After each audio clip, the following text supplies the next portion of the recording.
Welcome to the Living Spiritfully podcast. Here is your host for today, Paul Galloro.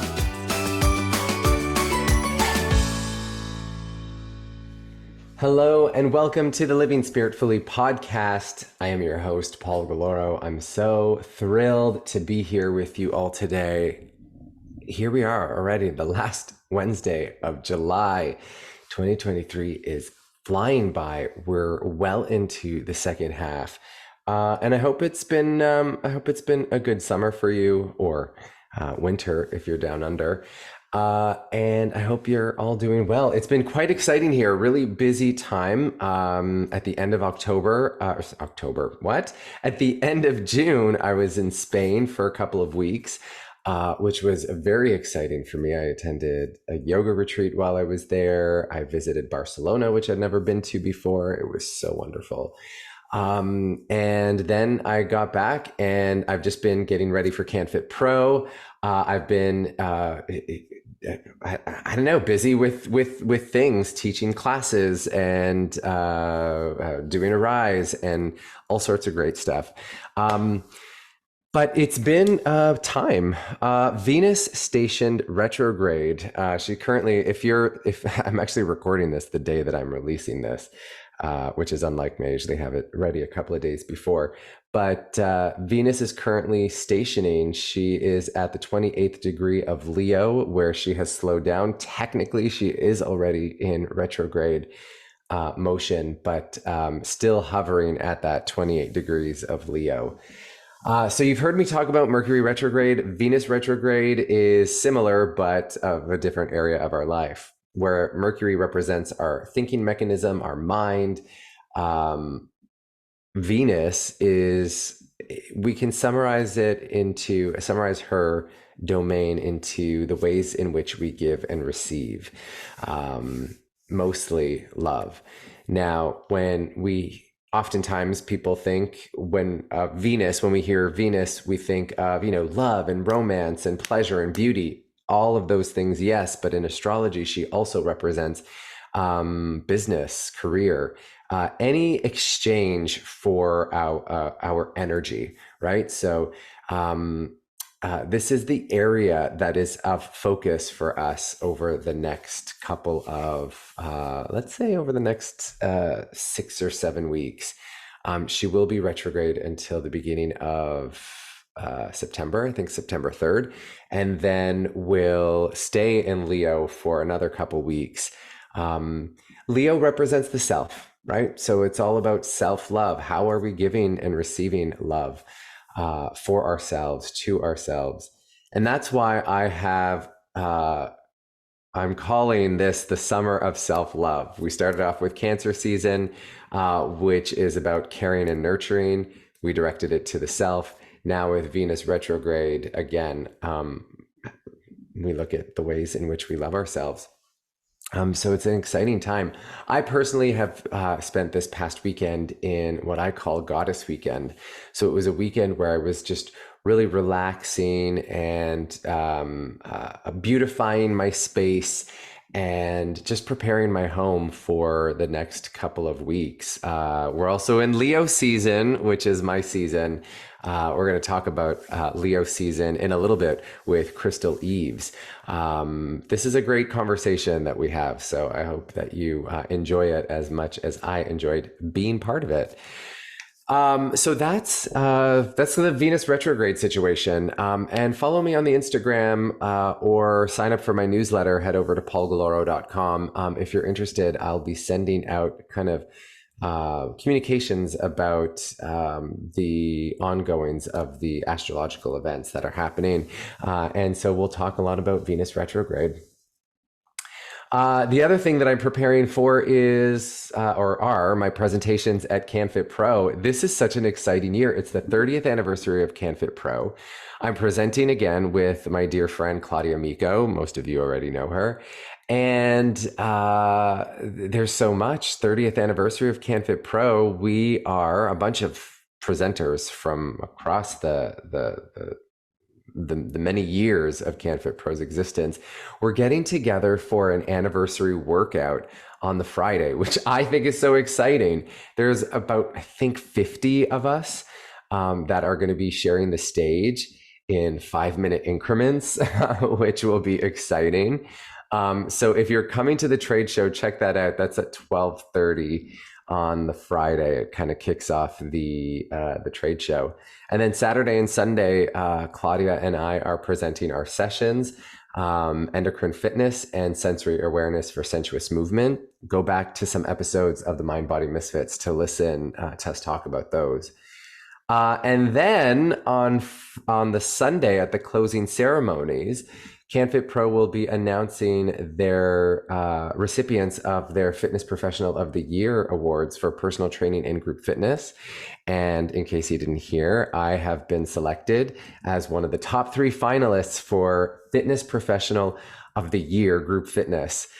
So that is announced on the 20th of August. So it's an exciting time. There's just so much. And the 30th anniversary is also the 16th anniversary of me attending CanFit Pro. My first one was in 2007. I remember my second one was the 15th anniversary of CanFit Pro. And now here we are at the 30th. Wow, time flies. But I've been having fun, so that totally makes sense. Now, one last thing to talk about before we get into our show. If you haven't heard, I'm currently, I have a promotion going on for my Arise program. Now, if you're unfamiliar with Arise, it is my morning program. It's a morning mindset and movement program where we incorporate journaling, mindful movement, and contemplation into a 30-minute practice to prepare ourselves for the day ahead so that you're starting your day with a full cup. Now, the promotion is right now, when you sign up for a 3-month commitment, anytime in July or August, you're going to receive access all the way to the end of November, to November 30th. So that is more than 4 months of transformative morning practices for the price of 3. So go over to paulgalloro.com, click Arise, hit register, or the 3-month commitment link, and you don't have to do anything. Just the second you register, automatically you'll receive access, and that will remain for that time. And I decided to run this promotion right now because I know a lot of people are busy in the summertime, and you're probably thinking, oh, why? I'm not going to commit to anything. But my hope is that you do make the commitment. Now is the time to commit to taking care of yourself, as Venus is in retrograde, right? Venus being the goddess of beauty and love and luxury and pleasure. It's a time for us to really consider, and especially her being in Leo, as I mentioned, it's time for us to consider, well, how am I taking care of myself? How am I showing myself that I love myself? And this is a wonderful way to do it. And so I figured everybody's busy through the summertime. So these first little bits in July and August, you pop in when you can. You can do the session in real time or on demand. And then come September, once we're in Virgo season and it's all about getting back into routine and setting things up, because Virgo likes things in a particular way, then you already have the tools and everything on hand to commit to a regular practice. So like I said, head over to paulgalloro.com, click Arise, or check out the show's notes because I have all that information in there to register for the program. You can see examples of the classes that we do, of the sessions, and get an idea of what the program's all about. Now, today's show is a good one. We start with Crystal Eves. She and I are discussing Leo season. Then we meet up with Dr. Patricia Rennie, where we're talking about the liver and how to take care of our liver, which is a very important organ in our body. And then finally, Jackie Talley and I are talking about Poise. And she and I are going to start a revolution, a feminine revolution in the fitness industry.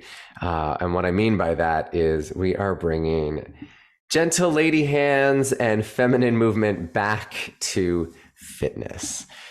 Well, I'll let you, I'll leave that conversation. I'll let you find out more about it when you make your way to that segment. But for now, Let's start off our conversation with Crystal Eves. Crystal, it's so good to see you. How you doing, my love? I'm doing really well. So nice to see you, Paul. Okay, we are talking about one of my favorite subjects today in our segment. We're talking about me. Well, or Leo, I should say.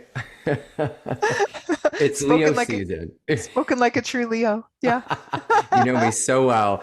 But happy Leo season. I have to say, I definitely feel the shift going from Cancer season into Leo. It's celebratory, it's joyful. We're here. I love Yeah. it. It's vibrant. It's such a lovely energy. I mean, Leo is one of my favorite signs because it has this idea of like specialness and it's vivant. It has this aliveness that is sustained and happy and just it's a party. Yes. Leo's a party. Yeah, I like it. Yeah, most people have by the time we get to Leo. Most people have it was really sunk into the holiday season that happens around this time, and they Hmm. just are kicking back and having fun and big laughs, and people are taking time off, and it's wonderful. Yeah. Yeah, yeah. So we're talking about the Leo archetype today on our segment. Let's talk about that. You mentioned some of the words already. Tell us more. Well, Leo is a fire sign, and it's what we call a fixed fire sign. So, fire in astrology is enthusiasm, it is life force energy, it is expansion, it is inspiration, it is all things that are active and energizing. So, Leo does this superbly. The fixed quality of Leo means it's strong. It's a strong, sustainable energy. And so Leo types tend to be strong personalities. They tend to be really strong in their ideas and being able to follow through on these ideas. If we look at some of the other zodiac signs, sometimes they have a hard time, following up, carrying forward their ideas. And Leo energy tends to not have problems doing that because it just feels like it's almost fueling its own fire. Like, I'm doing this and Mm. it's fun. I'm doing this and it's creative. I've met Leos who have done like remarkable things. I met a Leo one time who started painting in midlife and just went, I can paint now. And then just and then just all of a sudden just started like painting and just held that energy. I mean, so many people of other signs wouldn't be able to do that because they think, oh, I'm too old, or I haven't got training in painting. But a Leo energy, when it has an idea, it just goes, yes, I'm going to say yes to this idea and I'm going to go forward with it. And it's going to be a hoot and I'm going to enjoy it for whatever it is. And so this is the Leo energy. It is the life of the party. It is warm and generous as an energy. Sometimes you'll hear about Leo, like, some people slag Leo, right? And I think they're Mm-hmm. just jealous, actually. But but really, when you hear descriptions of Leo, like as being um, uh, trying to sort of elicit compliments from other people or being overbearing in some way, this isn't your typical Leo. The typical Leo that most people meet is a person who is like playful, fun, generous, warm, kind, somebody who is going to like look at you and see the specialness that's in you, someone who is going to share with you not only who they are, but what they have. And so it's a very generous, warm, sunny kind of energy that shines like the sun.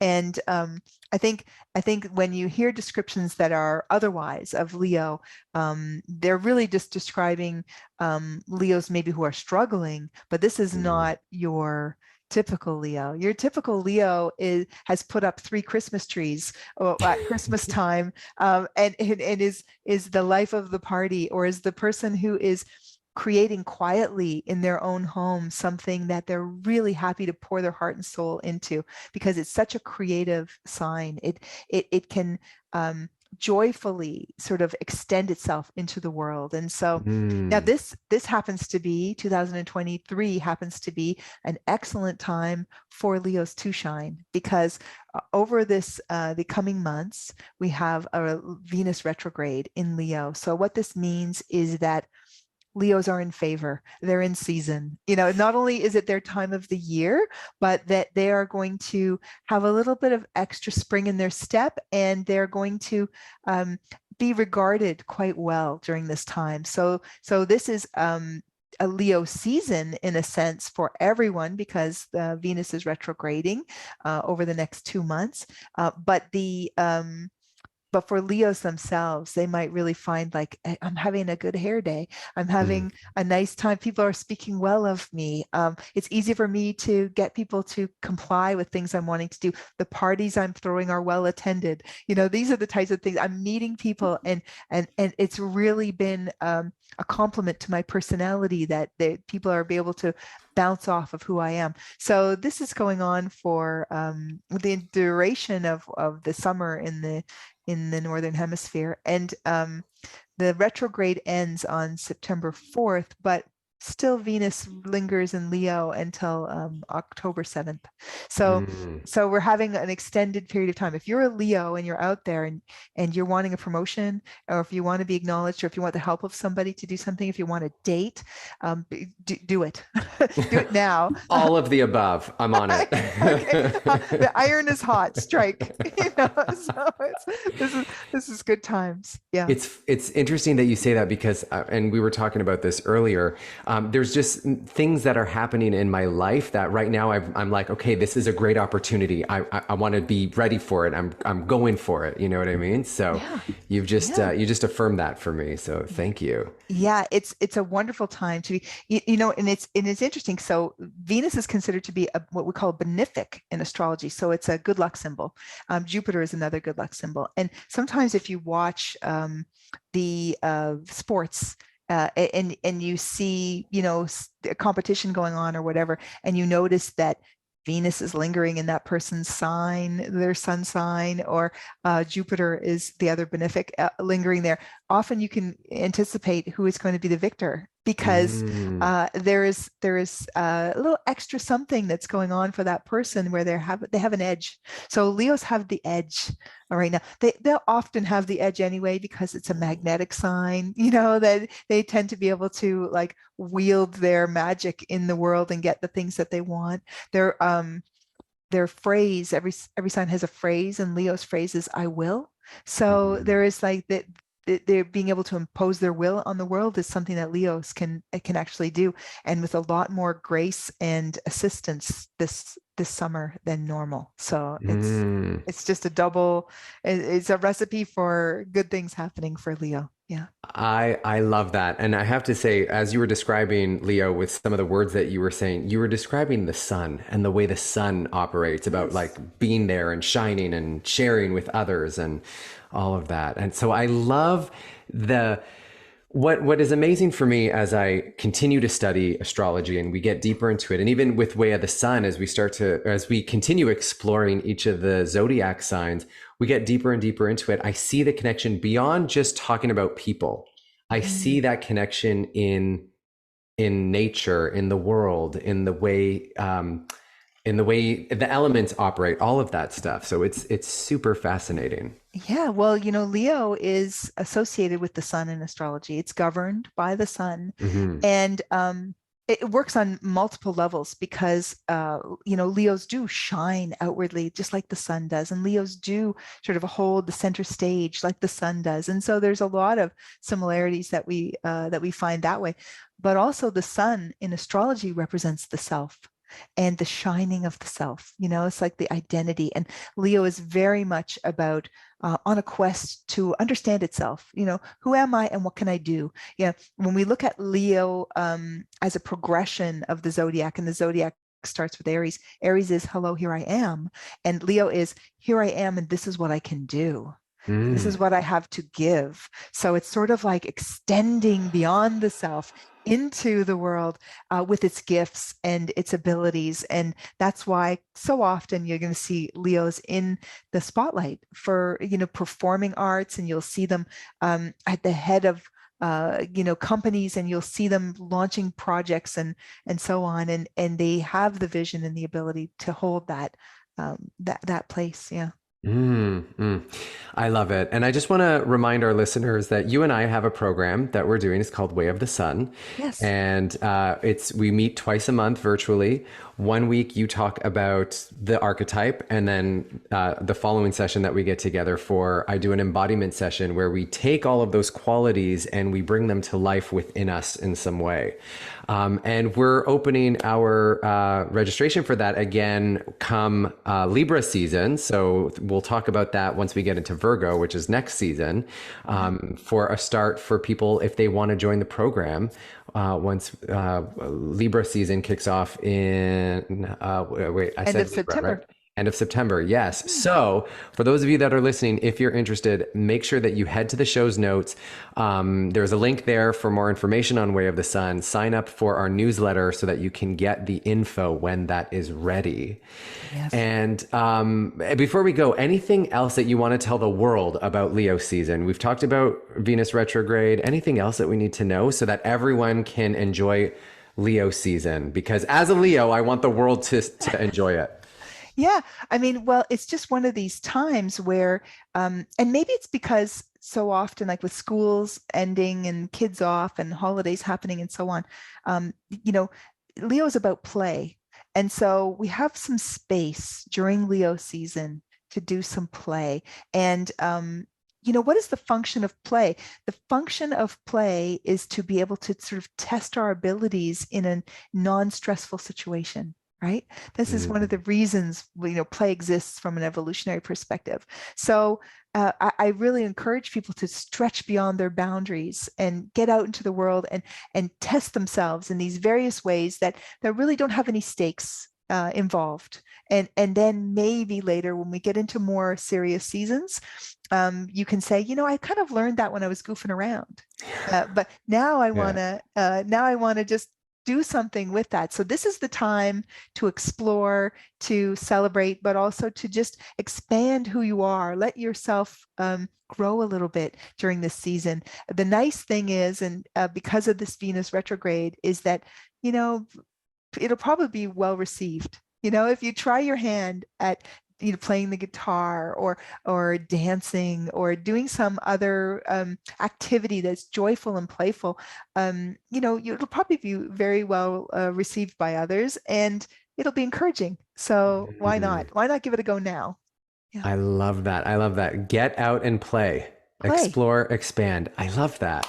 Yeah. We're going to do that. Crystal, thank you so much for joining us today. I love you so much. We will see you in a month for Virgo season. Yes, I'm looking forward to that. And in the meantime, enjoy.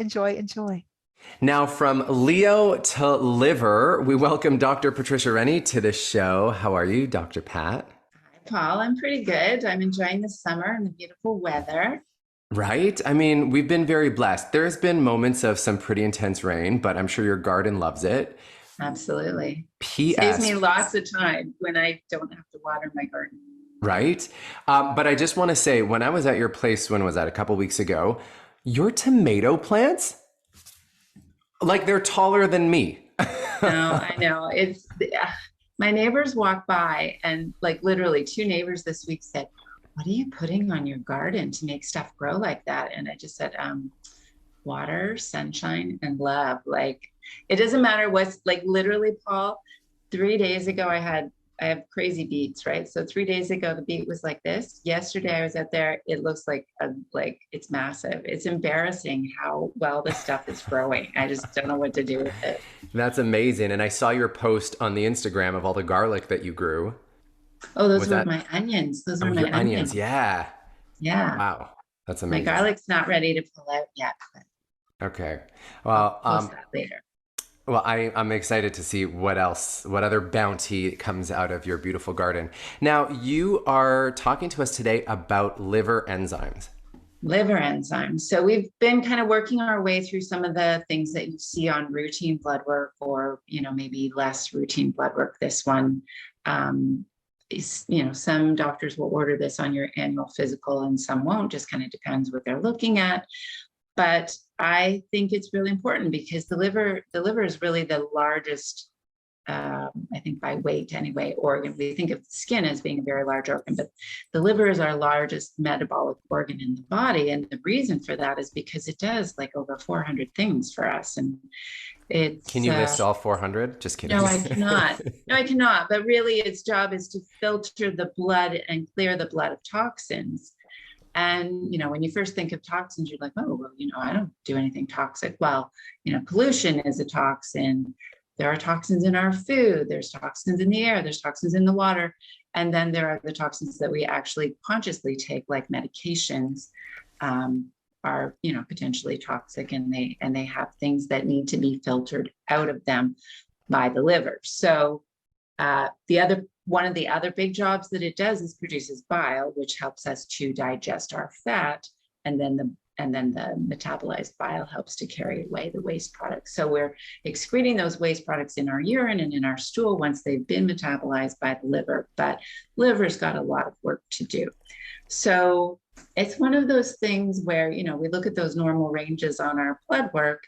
And in this case, there's a lot of letters and names here, but we're looking at ALP, ALT, AST, and GGT. So those are the short forms of the four main liver enzymes that are tested in our blood.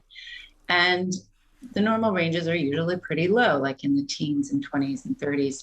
So if those numbers are really, really high, like hundreds and thousands, then we're looking at things like hepatitis and like real toxic exposure or cancer, things like that are really, really serious. Then, we pay, hopefully someone's seriously paying attention, and then they're doing imaging and figuring out what's going on. But when those numbers are just slightly above normal, then maybe they're neglected for a little while, or, oh, let's test them again in a few months and see how they're doing. But what it means when your liver enzymes are rising is that the cells in your liver are actually bursting open and those enzymes are spilling out. Oh. So there is maybe minor damage happening, but there's damage happening to some of the, if we had to prioritize, some of the more important cells in our bodies. So it's a sort of a wake-up call to say, oh, why is that happening? That shouldn't be happening. And then very often at the same time, you'll be told you have a fatty liver. And I think that that's probably something we should talk about in another talk, because I think that's going to, we can fill some time with that. And it's a bit complicated, because historically we always told people they had people who consume way too much alcohol will have a fatty liver.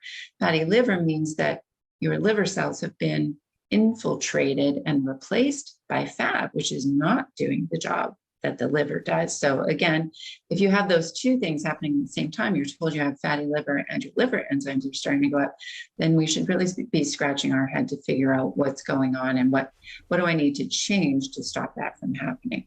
The other reason, obviously, or it's fairly clear, that you might have mildly or moderately elevated enzymes if you've got gallstones that are, if you have gallstones that sit there for decades. I have one of those. It's been there for decades. I intend to keep it my entire life.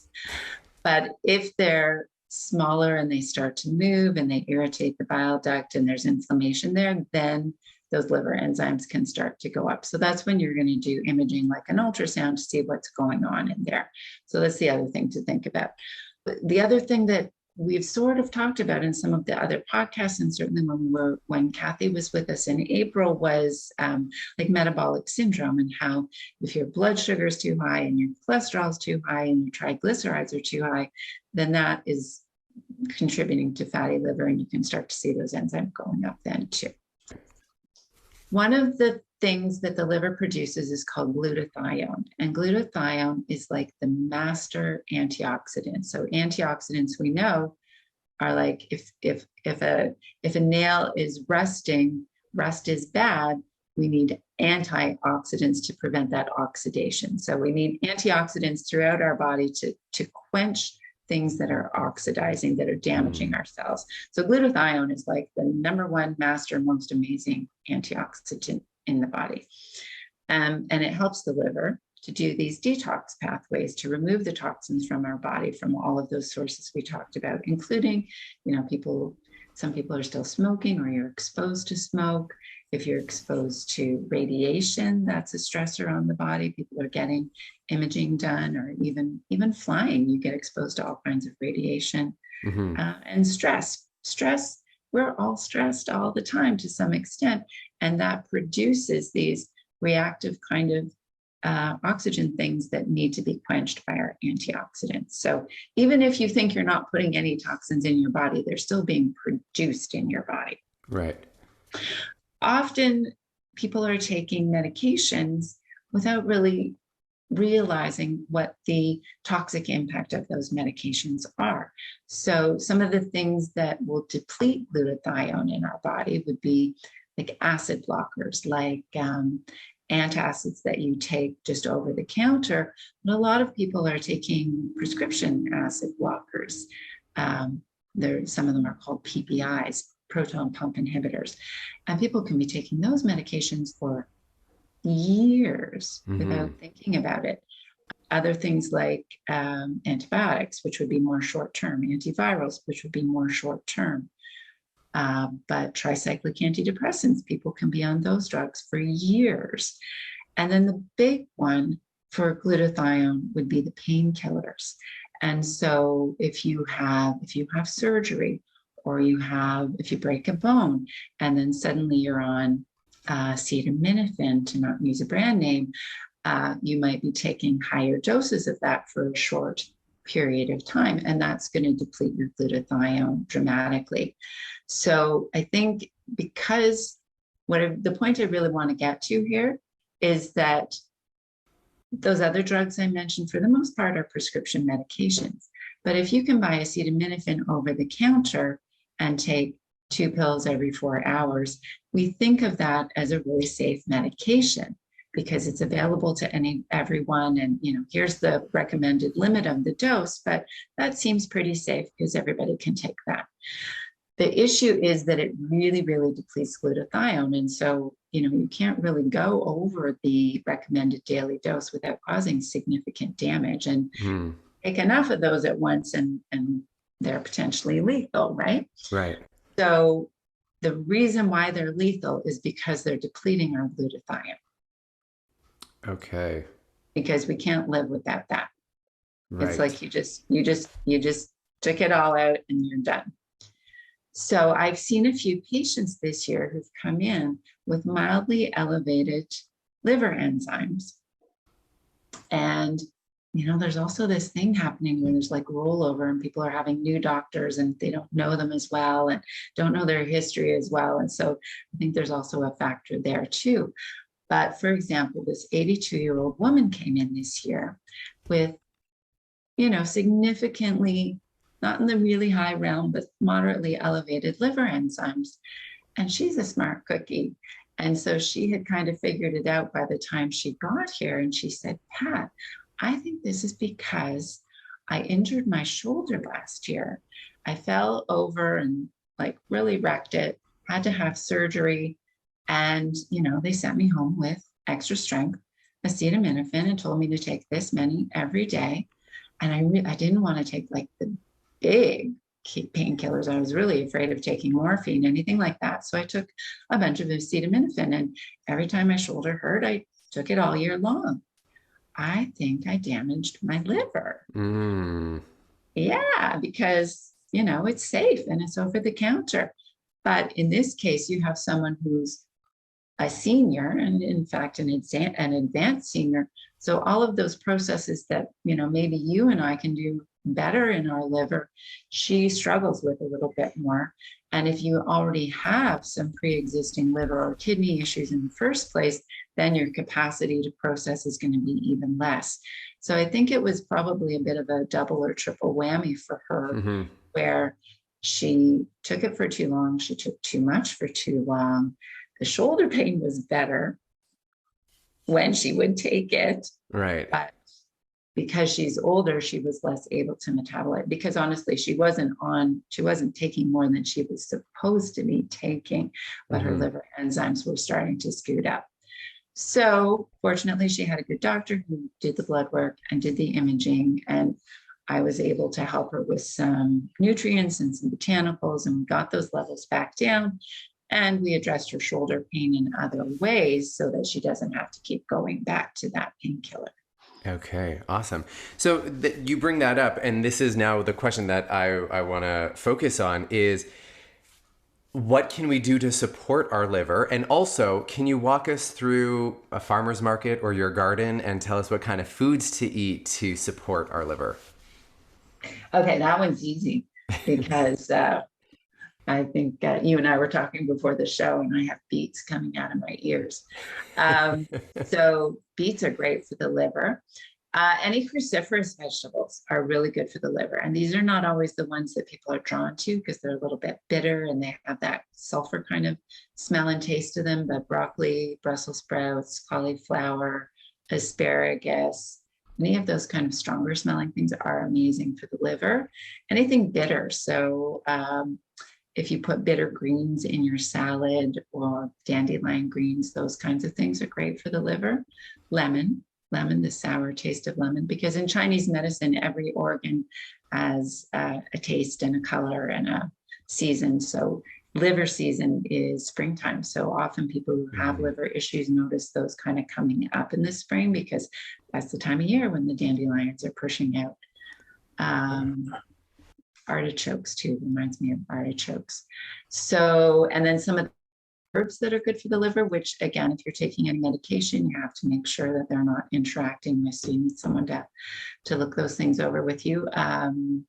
So we use dandelion as an herb, milk thistle, globe artichoke, chelidonium, lots of great herbs for the liver. And then there are some sort of nutraceuticals like a lot of people in the past couple of years have been taking NAC, which is N-acetylcysteine. Anything cysteine means that it's an amino acid with a sulfur molecule, which is like the smell that you're getting in the broccoli and the asparagus. So if you take NAC as a supplement, then as long as you can run the pathway to do the conversion, then your body will be able to convert it to glutathione. Okay. And you mentioned the sulfur smell. That's why my NAC bottle smells so bad? I thought it was bad. Okay. Well, anyways, that's good to know. That is something that I take. Now, you also mentioned Chinese medicine. Can we talk about this real quick? Because we know that the liver is the seat of anger, or it holds on to anger and stuff like that. What kind of things can we do to sort of release that anger so it's not sitting in our liver, causing it to be all energetically not well? Yeah, this is a great question. It's actually something that I've been struggling with the last year or so myself because I have a history of a gallstone, and I bother when I'm really stressed or I'm eating the wrong food. So it's a great way it's a good barometer for me to say, oh, I'm noticing that I need to make some changes in my behaviors. So yeah, as we said, every organ has an emotion, a color, a flavor, a season. So we say anger settles it. Then, of course, anger directed outward is anger. Anger directed inward can become depression. So those are the kinds of emotions that'll settle in the liver. And yeah, it's learning to recognize those things and figure out what's the best tool for you. Maybe it's something really physical and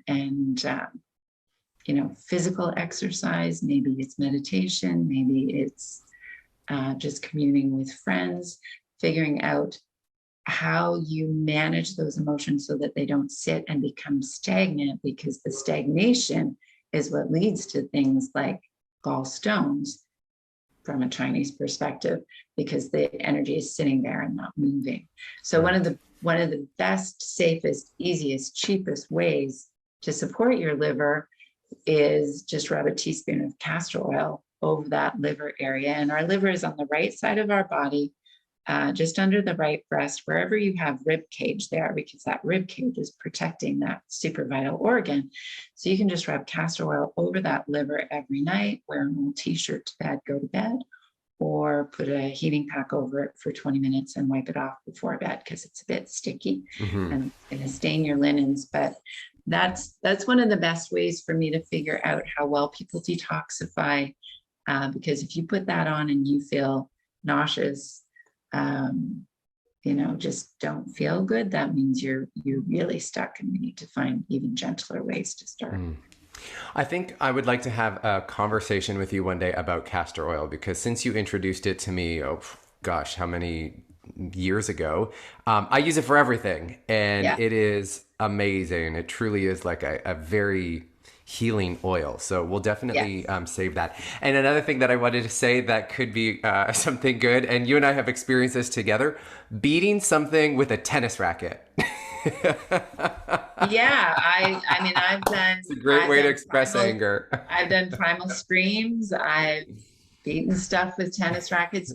It's figuring out what works for you and finding a safe place to be able to do that, because our my nature certainly is to hold back. But if you can get that stuff out, it's amazing. As long as it's safe for everyone involved, then I think we need more of that, because there's an awful lot of angry people out there right now.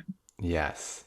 And I think a lot of this anger is just kind of appearing out of nowhere, and we're picking it up, and it needs to be expressed and released safely and lovingly. So, Dr. Pat, I think you've given us so much.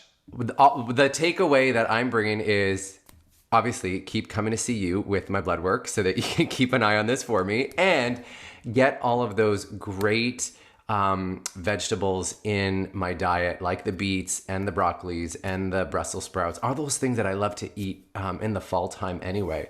But having them throughout the year. And also go to Ginkgo and Sage Vital. Remind me your website. GinkgoandSage.com. GinkgoandSage.com to sign up for your newsletter, because you often let us know when you're going to be doing your spring cleanse. And I've done that many. Oh, look who's here. Here. Hi, sweetheart. She hates it when I do these things. She's like, Mom, pay attention to me. But your spring cleanse, which is a liver cleansing thing, which is amazing. And I've done that. This year was my second year. So coming up in the spring will be my third. So you'll inform us through your newsletter of when that's coming out next? For sure. Awesome. Love that. Dr. Patricia Rennie, I love you so much. Thanks for this chat. We will see you again next month, and we're going to talk about some other great health things. Absolutely. Now I'm here with Jackie Talley, and we just had an amazing conversation before I hit record on this, talking about poise and grace. So let me give you some background. So Claudia, Micco, and I, as you know, we are presenting at CanFit Pro next month. And in our session called Sensory Awareness for Sensuous Movement, we were talking about how yoga helps to develop poise, magnetism, and joyful living so that one can face aging with serenity and charm. And when Claudia and I were talking about this, we were like, poise, like nobody says that word anymore. We don't, and not many people, this was our observation, is that when people are teaching yoga, they're not necessarily bringing the poise into it. They're just teaching the shapes of the pose. And then I thought poise. And then Jackie and I started talking about that word, because I immediately thought of you, Jackie, when Claudia said that word, because of first of all, to me, you are like this beautiful, elegant ballerina. I've seen photos of you. I see the way you move, just the way you even carry yourself, just like sitting in the chair talking to me right now. You've got the poise, you've got the grace, and you've got the elegance. So you immediately popped into my mind when I heard that word. And I wanted to have this conversation with you because what Claudia and I had said, like nobody's teaching poise in yoga, but then I also feel like that's not even being taught in fitness anymore. Cause I remember back in for me, the good old days of watching the 20-minute workout with, Arlene and Bess bouncing around and their curls are all over the place. They had their gentle lady hands and they were doing all of these like beautifully graceful movements. And then at some point, fitness evolved. Now, I used to watch that as a young child, but then when I stepped into fitness, we were doing the very athletic thing with the sharp hands and I think they called them blade hands. which that should tell you enough. Everything was so like angular, and we lost that kind of fluidity that comes from graceful movement that I was experiencing in the 80s. So I wanted to know, like, because in my head, you were experiencing that, you were in that poise and grace, and then watched the transformation. I don't know, I'm just assuming you watched into that more athletic thing, and now here we are. What's your take on that, Jackie? Well, I love the word poise. I'm glad we're talking about it. And it's a difficult concept, and it's like a lot of other things. You can't describe it, but you know it when you see it. Yes. And so back in the early days of what we would call aerobics or group exercise, I was attracted to it because of the dance, because of the gentle lady hands, because of the character, that it was almost like acting a role, and that you had your head in the game. And it was not just your body doing flapping around, arms flapping around or whatever. And so I'm attracted to people now, male, female, whoever they are, who can show that gracefulness and poise in their movement, whatever the movement is. It could be something very athletic, but they could still have that presence and that poise that people will, it's sort of a magnetism that people will stop and look at that person. And I think that as a student in a class, I want to see it in my instructor. I want to see that they are that dedicated to what they're doing right there in the moment, and that they have their head kind of lifted in a certain way, and that they speak in a certain way. It's sort of otherworldly. Yeah, absolutely. Yeah. But what you said about poise is hard to describe, but when you see it, you know it. That is so true. It's just a way that one carries themselves. In our conversation earlier, though, we were talking about, you had mentioned, like, what about the people that don't think that they can be graceful, or that they can move with poise and just have that, in them. What are your thoughts on that? I mean, we talked about it earlier, but for our listeners. Well, we talked about me as a child tracing cursive writing on the window, and so that I could get the feeling of how the characters or the letters flow, and then go back to my tablet and try to do it without the tracing. And we were talking about just wondering if that works with people, if you trace what you admire someone and the way they move, and so you trace what they are doing, so that how that feels in your body, and then at a certain point you can internalize that and make it your own. And you still have the gracefulness and the poise and the original idea, but now it's you and not them. Right. Yeah, leading with your authentic self. Right.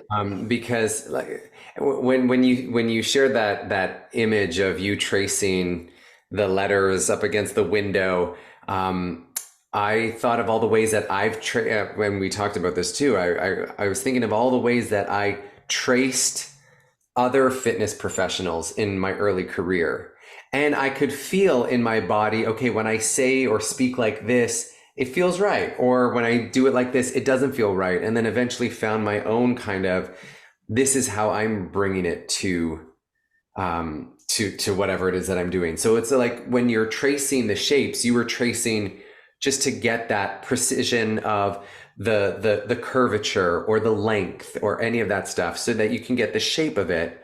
But then the second you came off and you brought it to your table, and you're like, then bringing Jackie to it, it's your authentic self is coming to trace that shape or do that dance or whatever it is that you do.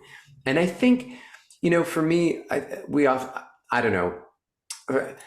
I used to think that poise had to look a certain way, but the more I traipse around this globe and gain more experience being on this planet, I think poise also comes from authenticity.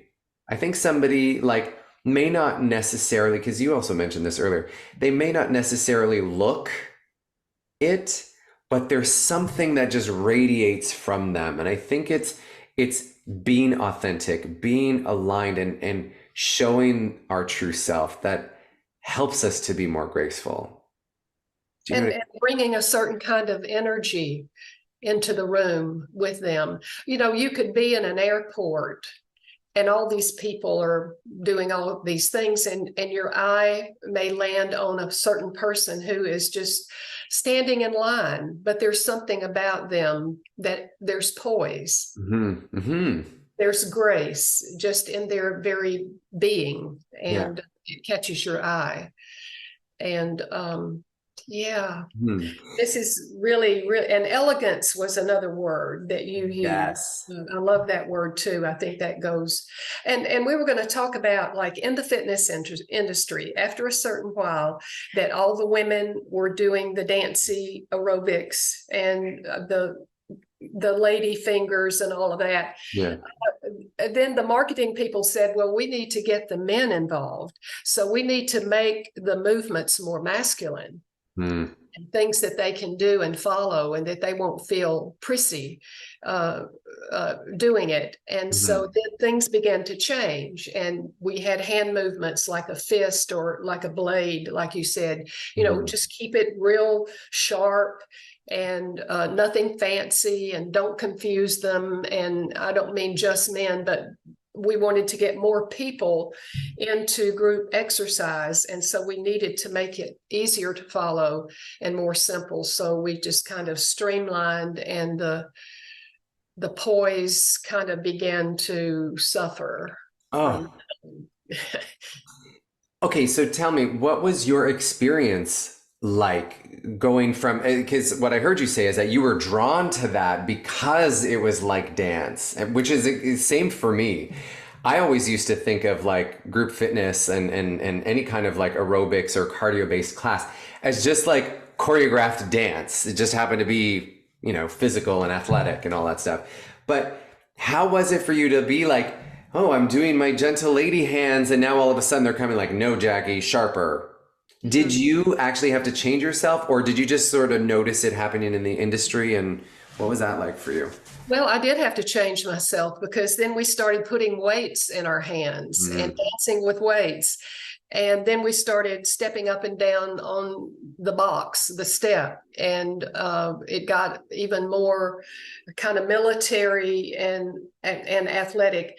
And it never was really, all of that was never really that as much fun for me as that beginning. Nothing in my life has ever been more fun and more rewarding than those days of aerobic dancing. Okay. As you're speaking, Jackie, I feel like we need a revolution in the fitness industry.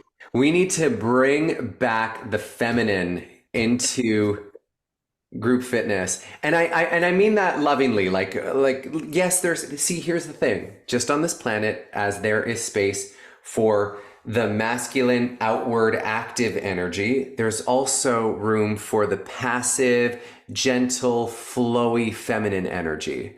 And I don't like, I mean, as you're talking, I'm like, what? They're just pushing aside all of this beautifully feminine, graceful energy to make way for this, like, pew, pew, pew, which again is great, but we need to find that balance. Bring the yin and the yang back, have that so there's room for everyone.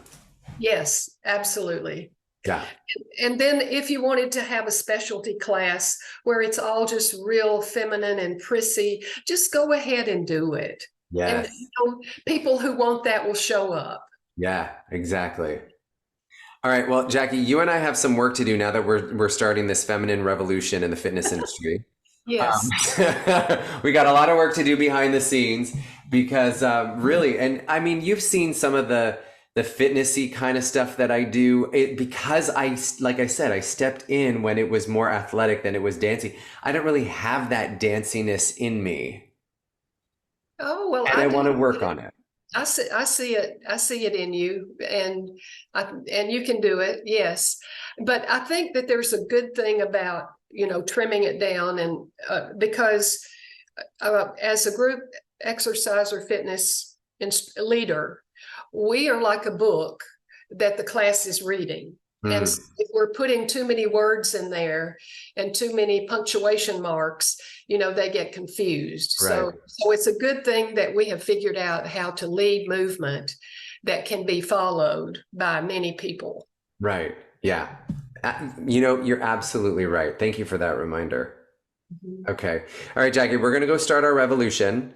Okay. We'll talk about it again next month. I love you so much. Honestly, I have the best time with you. Oh, love you, Paul. And you always have the best ideas.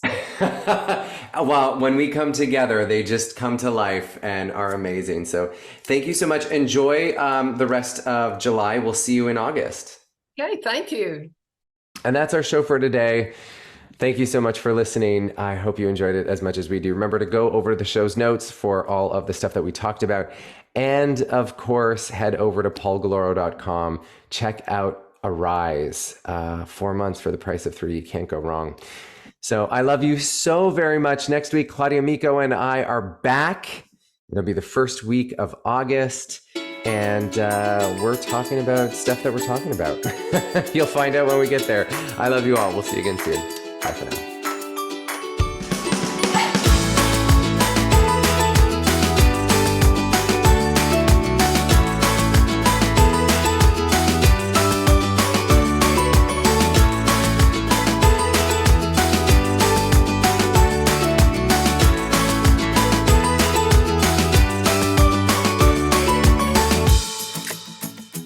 The Living Spiritfully podcast is a Spiritful production. Executive producer, Paul Galloro. Co-producers, Claudia, Micco, and Catherine Stilo. A big thank you and much love to you, the Living Spiritfully community, for liking, subscribing, sharing, and supporting this podcast.